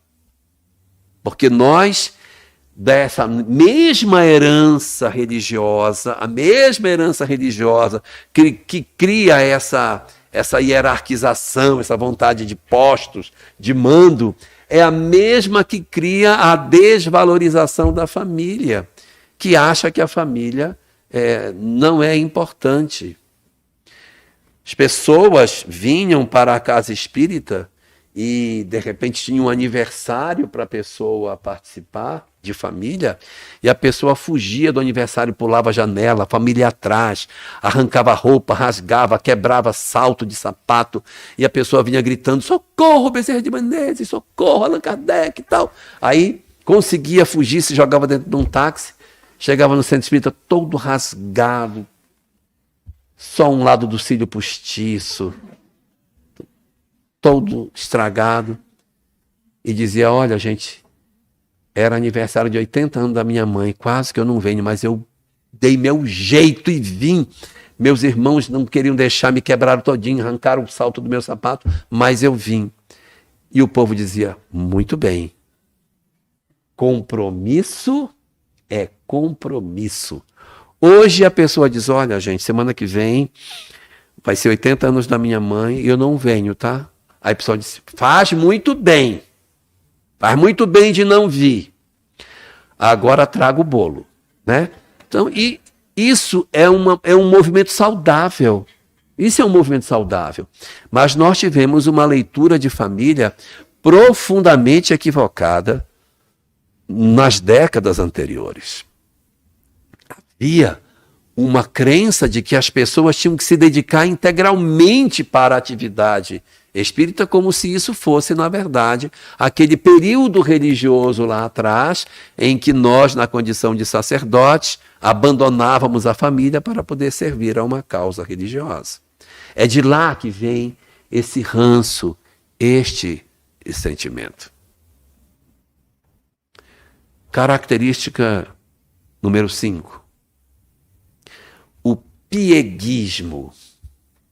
Gente, pense no movimento piegas, era esse movimento espírita. A pessoa estava de fora assim, não, fala com ele que a gente não vai fazer isso não, depois eu resolvo com ele isso aí, depois eu resolvo. Eu vou agora para o centro espírita, aí cruzou o portão, boa noite, meu irmão, minha irmã. A voz chegar era tremida, Lauro, a voz era tremida. A gente tremia para falar. E era aquela coisa assim, a minha vida é uma vida maravilhosa. Antes de eu conhecer o Espiritismo, a minha família era horrível. Mas depois que eu conheci o Espiritismo, meu Deus, como tudo se transformou na minha casa. Não é verdade, gente. Não transformou. Mas a gente criava aquela ideia de que, uma vez conhecedor da verdade espírita, o lar harmonizou, viu? Como se tivesse uma varinha de condão, que na medida em que você tem esse conhecimento na sua mão, automaticamente a família virou uma coisa maravilhosa. Então as pessoas dizem, antes da minha casa era terrível, mas agora, meu Deus, é uma paz, sabe? Graças a Deus, com o conhecimento espírita, tudo mudou na minha casa. Agora tudo é maravilhoso. Meus filhos fazem a tarefa sozinhos. Quando eu chego em casa, eles já estão tomados banho, tudo tomado banho. E aí eu chego, mamãe, venha. Já fizemos a tarefa, esquentamos seu jantar. Já arrumamos a casa, só estamos esperando você entrar para você jantar e ir para o quarto dormir, porque a gente vai terminar de lavar a louça para a senhora. Gente, e o marido então? Que depois que a gente se tornou espírita, o marido vinha jogando pétalas de rosa, a gente andando aí, jogando pétalas. Essa coisa, a gente tinha dentro do movimento, é verdade. ninguém falava de problemas. Não, eu com a minha mãe, não, nós nos damos muito bem. Mentira, não se dava bem, mas dizia, eu me dou muito bem. E a forma da gente conversar com os outros era muito artificial. Eu vou passar a palavra para o irmão fulano e a irmã fulana depois faz a prece. Não suporto o irmão fulano. Quer dizer, eu não suporto e chamo de irmão. Então não chama, pelo amor de Deus. Então não chama. Chama pelo nome. Sejamos mais verdadeiros. Não façamos esse movimento falso, piegas, em que a gente cria uma ilusão daquilo que verdadeiramente nós temos para fazer. Nosso movimento era um movimento marcado por essas práticas extremamente equivocadas. Extremamente equivocadas. Número 6. Além de todas essas coisas que eu estou falando, ainda tinha uma característica muito difícil, que ainda tem, o movimento ainda não está totalmente liberto dessa síndrome de Nicodemos, não. Tem muito dela, tem muito dela, mas essa daqui é que está demorando mais tempo para passar. É uma certa impiedade com as pessoas em função do conhecimento espírita. Então a pessoa chega na casa espírita e diz assim, eu estou muito sofrida, porque meu filho desencarnou. Não pode chorar. Se a senhora chorar, você vai fazer mal para o seu filho. Engole o choro. Engole o choro. Porque se chorar, vai fazer mal para o menino e ele vai ficar sofrendo no mundo espiritual. Não pode chorar. Gente, não posso nem chorar meu filho. Não pode chorar seu filho. Uma crueldade com as pessoas que não está em nenhuma obra espírita. Por que essa rigidez? Por que as pessoas não podem fazer contato com a sua dor? Por que elas não podem chorar? Porque elas são espíritas e pelo fato de elas serem espíritas, elas perderam a capacidade de sentir saudade? É lógico que com o conhecimento espírita, espera-se que a gente consiga, ainda que tenha saudade, não caia nos quadros do desespero. Aí tudo bem. O desespero não se justifica em função da fé. Mas a saudade, a própria depressão em função da perda de um familiar é plenamente razoável. É plenamente razoável. A ausência de uma pessoa ao seu lado, companheiro de jornada, seu marido, sua esposa, que partiu e você agora tem que os desafios da vida sozinho, uma orfandade, você ser muito jovem e assistir que seu pai partiu e você ficou sem ele. Não, você é espírita, você não pode chorar. Eu posso chorar, sim, eu posso. O que eu evidentemente preciso evitar é o desespero. Tudo bem, o desespero é justo, mas a saudade... Mas o movimento espírita nem sempre tinha essa leitura e acabava exigindo das pessoas que elas tivessem uma conduta que era até falsa. Como é que eu não vou sentir saudade? De outras vezes não era isso. É um sentimento de opressão sobre as pessoas do tipo, sabe por que você está passando por isso? Você deve. Você deve. Você é um espírito devedor. Você é um espírito devedor. Então você tem uma mãe que tem um filho, o filho tem um problema grave com droga e essa mãe está lutando para tirar esse menino das drogas. Muitas vezes, essa mãe que está lutando, ela não é um espírito devedor. Ela não é. Ela é alguém que disse, eu vou para dar suporte para ele. E o pessoal diz, você vai e nós vamos oferecer uma casa espírita para você se fortalecer. Aí ela tem a dificuldade com a droga do garoto, vai na casa espírita, sabe por quê? A senhora que deve para ele. Foi a senhora que empurrou ele na droga, agora você tem que tirar ele. Então, é lógico que existem muitas situações em que a lei de causa e efeito é isso mesmo. Você provocou o escorregão do outro, agora você vai resgatá-lo. São processos expiatórios. E uma das grandes características do processo expiatório é a revolta diante da experiência. É a não aceitação. Eu fico com ódio do menino, eu fico com raiva, quero matar o menino. Bem típico de expiação.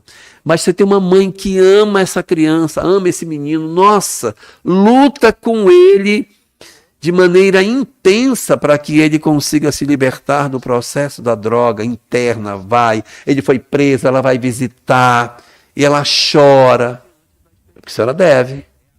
Mas de onde você tirou que ela deve? Nem todo mundo que acompanha um companheiro em equívoco, obrigatoriamente é uma alma falida. Ou a gente ainda não leu o livro há 2000 anos. Lívia,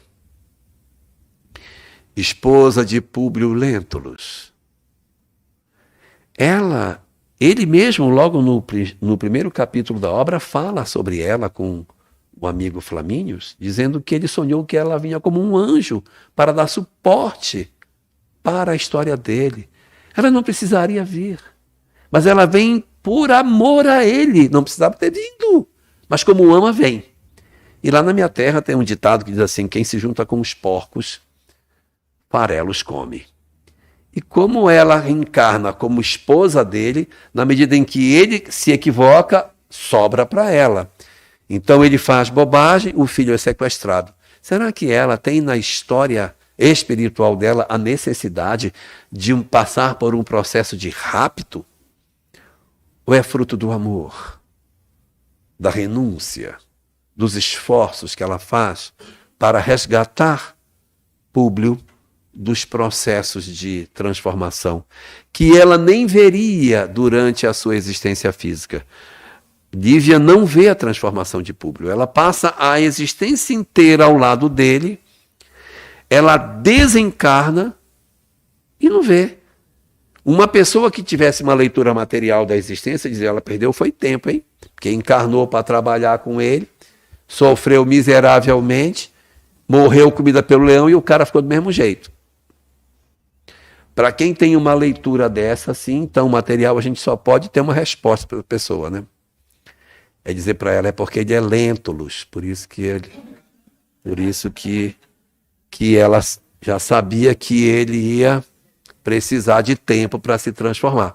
E é só depois da desencarnação dela que ele começa o seu processo de mudança. Então, nós não podemos ter essa leitura equivocada de que a pessoa está em sofrimento. Espírito de devedor, viu? Esse Jesus, então, é muito devedor, porque apanhou, crucificaram, enfiaram uma lança. Isso deve ter um karma danado.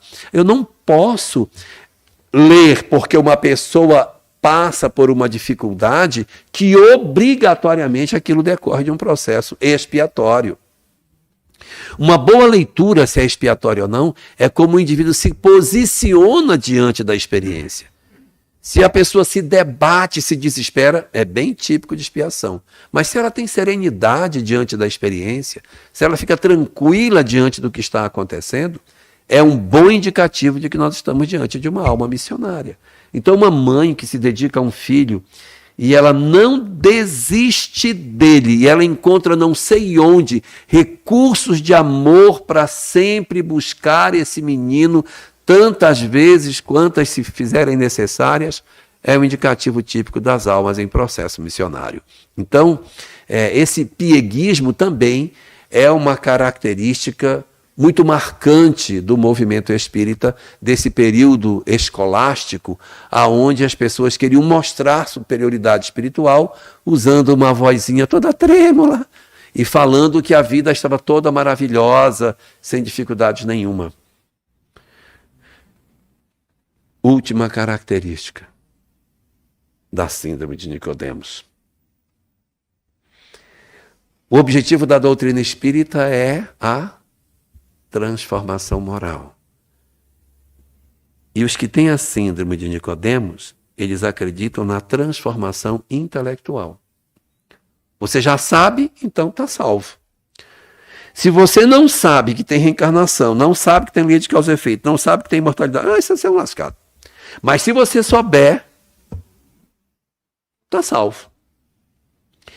Conheceu as verdades espíritas, apropriou-se da doutrina secreta, plim, é uma alma iluminada. Não é verdade. O conhecimento espiritual ajuda, mas ele não determina a salvação da criatura humana. No livro O Céu e o Inferno, no capítulo 1º da segunda parte, existe um tópico chamado O Passamento. Outro dia fiz uma live com o pessoal de Portugal, e aí o pessoal de Portugal perguntou assim para mim, o que é passamento que está aqui? O que é passamento? O passamento? Passamento é um passamento, né? Uma passagem. Há uma passagem? É uma passagem. E por que não põe passagem? Por que põe passamento? A gente não tem essa palavra aqui, fica até difícil. Passamento é daqui para lá. Aí, então eu vou riscar aqui. Passagem. Então, nesse capítulo chamado O Passamento, Allan Kardec estuda 4 situações que promovem a perturbação no mundo espiritual. Primeira característica fraca, a idade, em que ele diz que os que são mais jovens têm mais dificuldade e os mais velhos têm mais facilidade. Ser velho tinha que ter pelo menos uma vantagem, né? Agora, ela é fraca, porque você pode encontrar jovens que desencarnam bem e velhos que desencarnam mal. Segunda característica, que também é fraca, mas ele diz que, observando estatisticamente, ele viu uma certa correlação entre o gênero da morte e o estado de perturbação. Quem desencarna muito rapidamente tem uma tendência de ter mais perturbação, porque não entende o que aconteceu. Quem passa por uma enfermidade prolongada teria mais facilidade de se adaptar. Mas é fraco. Por quê? Porque eu posso ter pessoas que passam rapidamente e se adaptam bem, e pessoas que têm uma enfermidade longa e não se adaptam. São 2 fracas, a idade e o gênero da morte. Aí ele fala, tem uma terceira que é mais forte do que as outras 2. É de média influência, o conhecimento espiritual. É em que ele diz o seguinte, que ele observa que quem tem conhecimento espiritual desencarna melhor do que quem não tem, o que é razoável.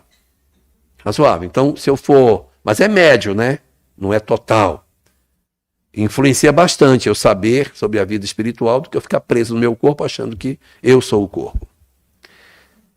E a quarta característica, ele diz que é a característica soberana, que se sobrepõe sobre todas as outras, é a prática do bem. Então, se eu souber, mas não praticar o bem, não resolve. Não garante a boa sorte na vida futura. Só o bem garante a boa sorte na vida futura, não é? Então, a transformação intelectual foi uma grande busca desse período do chamado período da síndrome de Nicodemos, da fase escolástica, da fase do educandário do movimento espírita. Essa coisa dessa empáfia do conhecimento em que as pessoas andavam com o livro debaixo do braço e leu, tem que ler tudo, tem que ler tudo. Como se a leitura simples fosse a condição inarredável para que você conseguisse estar bem. É muito bom estudar, mas estudar refletindo, não é estudar para ficar se mostrando ou dizendo para as pessoas sem ter uma transformação moral efetiva diante de tudo isso. A espiritualidade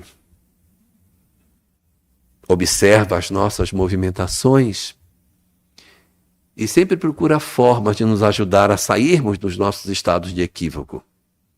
E foi exatamente por perceber o equívoco que o movimento espírita tomou com essa fase escolástica que nós ingressamos numa nova fase.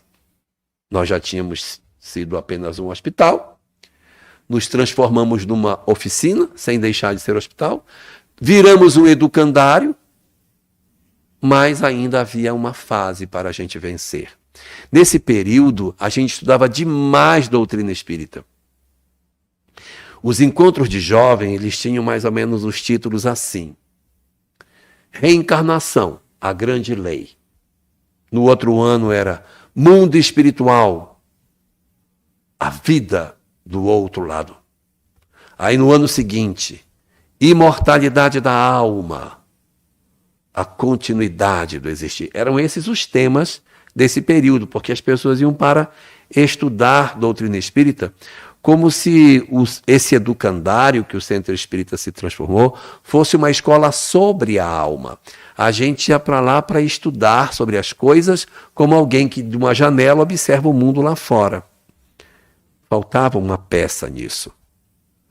Nós Desde 1989 e, para arredondar, 1990, estamos numa nova fase. A fase em que nós deixamos de ser simplesmente o educandário e descobrimos que o centro espírita é o templo da alma. O que aconteceu em 1989, que modificou de maneira significativa a visão do movimento espírita e que oportunizou a abertura de uma janela extraordinária de entendimento sobre o que seja de fato o propósito do espiritismo? Exatamente a série psicológica de Joana de Ângeles. Por que a série psicológica ela é tão importante? Por que se fala tanto? O que tem nessa série que é tão importante? Por que todo mundo fala? Série psicológica. O que tem? Porque assim, quem nunca leu assim, gente, mas é muita chatice esse negócio. Tem que estar série psicológica. Como se tivesse lá coisa que não tem em Kardec. Afinal de contas, o que é que tem? O que é que tem? É o antídoto para a síndrome de Nicodemos. Porque lá a gente vai fazer uma reflexão profunda das coisas para dentro do eu. Joana, nos livros, ela não propõe faça caridade. Ela diz, olhe para você. Faça as pazes com o seu lado sombra, para que quando você fizer o bem, você possa fazer o bem com intensidade. Recupere as oportunidades que você tem. Não fuja daquilo que você é. Aceite as imperfeições que você tem. Não afivele no rosto uma máscara daquilo que não é a sua realidade. Então ela vai revisando todos esses pontos. Ao invés da soberba intelectual, ela diz, esse conhecimento, sem uma transformação moral, sem um autoconhecimento, não vai valer de nada. Não adianta você ter essa empáfia de que você conhece se você não fez a sua transformação moral. Mas é transformação moral de verdade, analisando os seus erros, observando a sua conduta e tentando se autoconhecer e fazendo sempre uma transformação. É muito próximo daquilo que Kardec colocava. Não há distância entre a série psicológica e o pensamento de Kardec. O problema é que nós colocamos uma série de camadas e tentamos interpretar Kardec através de uma leitura profundamente equivocada. E ela vem despindo o movimento espírita de todas essas coisas. Esse apego a cargos, essa vontade de ter poder, questionando até onde isso realmente não faz parte dos nossos atavismos, das nossas heranças reencarnatórias, em que nós nos acostumamos a sermos autoridades eclesiásticas e hoje nós queremos novamente repetir isso num ambiente que não cabe. A preocupação de fazer o bem legítimo, de nós nos despirmos dessa loucura de acharmos que é para fora que a gente faz para dentro, faz para dentro. Não é necessário fazer tanta coisa para fora, faz para dentro. O grande objetivo da vida é amar, gente. Não é fazer, é sentir. A gente às vezes está fazendo e não está sentindo. Então não é para fazer? Não, não é isso. É porque quem sente faz. Quem sente faz, mas não necessariamente quem faz está sentindo.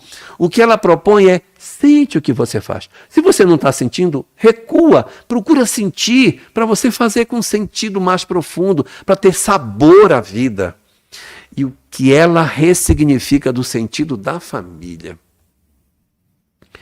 O que ela reapresenta, os laços de família, é a necessidade de você enxergar o seu lado sombra. Tem umas coisas em Joana muito interessantes. Outro dia peguei um trecho do livro dela em que ela dizia assim, se uma pessoa fez raiva para você, você sentiu raiva do que a pessoa fez, sinta a raiva que ela fez. Não negue a raiva que você está sentindo. Não, eu não sinto nada. Eu nem estou sentindo. Sinta. Faça contato com a sua raiva. Perceba que você sentiu raiva. Se tiver condição, diga para a pessoa, eu fiquei com raiva do que você fez. Fale para ela. Me machucou o que você fez. Seja assertivo e diga. Se não dá para dizer para essa pessoa, procure alguém que você confie e diga: senti raiva do fulano, vontade de matar. Mas faça contato com a sua imperfeição. Não negue seu lado sombra. Não seja piegas. Não seja piegas. Faça contato com o seu lado sombra. E depois que você fizer contato com o seu lado sombra, aí você vai trabalhar para perdoar. Para você não negar, porque às vezes a gente fica com um tumor dentro de nós. Não preciso sentir nada. Fulano me abandonou. Levou todos os nossos bens e a casa também. Levou as crianças. Eu fiquei sozinha, sem ninguém, sem dinheiro. Fechou as contas do banco, mas eu não senti nada. Eu estou ótima, sabe? E não tá. Então sinta, faça contato com as suas imperfeições e depois que você sentir, caminhe para se desembaraçar desse processo. Ou seja, é nós nos despirmos dessas aparentes transformações e fazermos o grande objetivo do Espiritismo, que não é a transformação intelectual, é a transformação moral. Talvez nós estejamos vivendo um momento mágico em que finalmente a gente vai ter a chance de fazer contato com esse conhecimento espiritual de verdade e fazer desta encarnação a encarnação mais importante da nossa vida, porque é a encarnação em que eu verdadeiramente me propus a mudar, a aprender a conviver com as pessoas, a aprender a agradecer. Muito obrigado pela sua companhia, obrigado pelo almoço que você fez, muito obrigado por você ter ido comigo, obrigado porque você cuidou de mim quando eu estava doente, muito obrigado. Agradecer, dizer muito obrigado, cuidar das pessoas, ser verdadeiramente bom, celebrar a vida, sentar na mesa com os familiares e dizer: gente, antes da gente comer, eu quero dizer para vocês que eu estou muito feliz de ter todo mundo na mesa. Me alegra muito ter vocês aqui. A companhia de vocês é muito importante na minha vida. Você é muito importante na minha vida. Dizer isso para o nosso cônjuge: você é importante na minha vida. Você é importante. Com sinceridade. Ah, mas ele já sabe. Ele precisa ouvir. E você precisa dizer. Então, esse nosso contato com a realidade é fundamental para que a gente se retire desta síndrome. Só que esta síndrome, ela não tem cura imediata. É lenta a cura dela. E talvez a gente passará muito tempo para se desembaraçar de alguns dos elementos que ela possui. Mas a gente só tem um caminho, que é este, porque ninguém pode nos curar desta síndrome. Ninguém. É só você que pode promover a sua própria libertação espiritual. A obra de Kardec, ela já traz em si a libertação da síndrome, mas o movimento espírita nos cobriu com a síndrome. Joana de Ângeles está ajudando a retirar essa cobertura para acessar a verdade que Kardec nos trouxe de maneira legítima e a gente conseguir de verdade dizer: eu entendi a necessidade da minha transformação moral e de fazer pazes com as minhas imperfeições e verdadeiramente procurar de fato, mas é de verdade mesmo, ser melhor a cada dia, analisando o meu proceder e tendo um propósito muito claro na minha vida. Eu quero sair daqui melhor do que eu cheguei. Se nós conseguirmos fazer isso, teremos um excelente resultado nesta existência, porque teremos pelo menos descoberto a síndrome que nos acomete, para que a gente possa começar a procurar a cura. Jesus, a cura de todos nós, por ser o grande terapeuta das nossas almas.